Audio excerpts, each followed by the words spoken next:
Alright folks, alright, I would like to discuss with you some ugly Americans. No, I'm not talking about this one.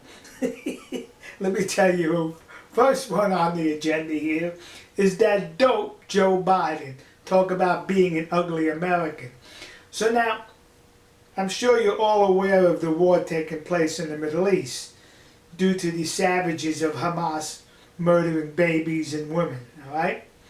So now Joe Biden, the dope, the Democrat, decides to go to Israel, and he's meeting with the Prime Minister of Israel, and listen to what he had said, not the Prime Minister, the dope Joe. And based on what I've seen, it appears as though it was done by the other team, not you. The other team? What do you mean the other team? Does he think this is a battle between two baseball teams? The other team? No, it's not the other team. It's two groups. You have the civilized people in Israel, and then you have the savages of Hamas. And that's not a team. Savages are not a team. But Joe thinks they're a team. Because why? He's a dope. Now listen to the advice he gives Hamas to Joe. Joe the dope. And I'm not suggesting that Hamas deliberately did it either. That's that old thing, gotta learn how to shoot straight. Yeah, you need to learn to shoot straight, Hamas, so says he. This way, because that rocket that landed in the parking lot of the hospital and killed an untold numbers of innocent Palestinians was launched by the savages of Hamas towards Israel. But it malfunctioned and landed in their own place. So that's what he's saying. He's saying, listen, learn how to shoot straight. So this way you don't kill your own people. You can kill the people in Israel. What a stupid man. And all you dead people that voted for him, you ought to be ashamed of yourselves. Now, look at this person behind the dope. How eerie does that look? Is he the one pulling the strings? Maybe we finally reveal the man behind the curtain? Alright, now, a bunch of people occupied the Capitol building in Washington. And they were in the rotunda making a lot of noise and fuss and demanding a lot of stupid things. So here's what I'm trying to understand.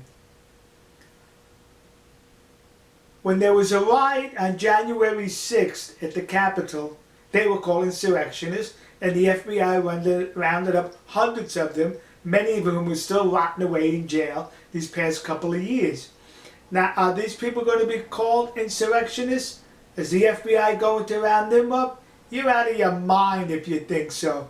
They have a clear road to freedom because there'll be no consequences. Sure, some were arrested, but you know, this is the consequences that they're going to face.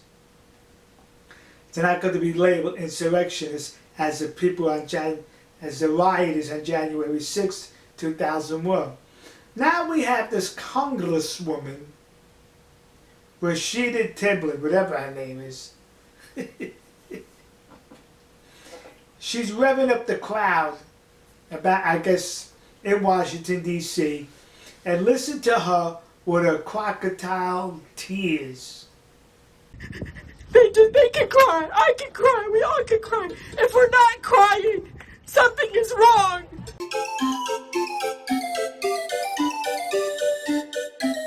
I can cry. We all can cry. If we're not crying, something is wrong. Oh, we're supposed to feel sorry, so says the clown. Moron that she is. She's the one that used foul language in front of her children in reference to President Trump. When I say foul language, she called him an MFer. You say that in front of your children? Then the news media in this country, once again, taking the side of the savages. News breaks, comes out about the rocket landing on the hospital when it actually landed in the parking lot. And right away the New York Times says, "Why, that was an Israeli rocket, yeah! Who else would do that?" But subsequently, when they found out the truth, that it wasn't an Israeli rocket, that it was a savage Hamas rocket, they cleaned up their act and removed that headline that they had. Too late. It's been captured. Now it lasts beyond eternity. So, folks, now you see the ugly Americans, not me, and these and these here United States of America. We'll see you. God bless you. God bless America. God bless the nation you happen to be. And dear God, please be with the people of Israel, those people that were murdered by those savages, those that were kidnapped, and yes, the innocent Palestinians, because I'm sure there are many Palestinians who do not go along with the tactics and the behavior of those savages, Hamas. We'll see you.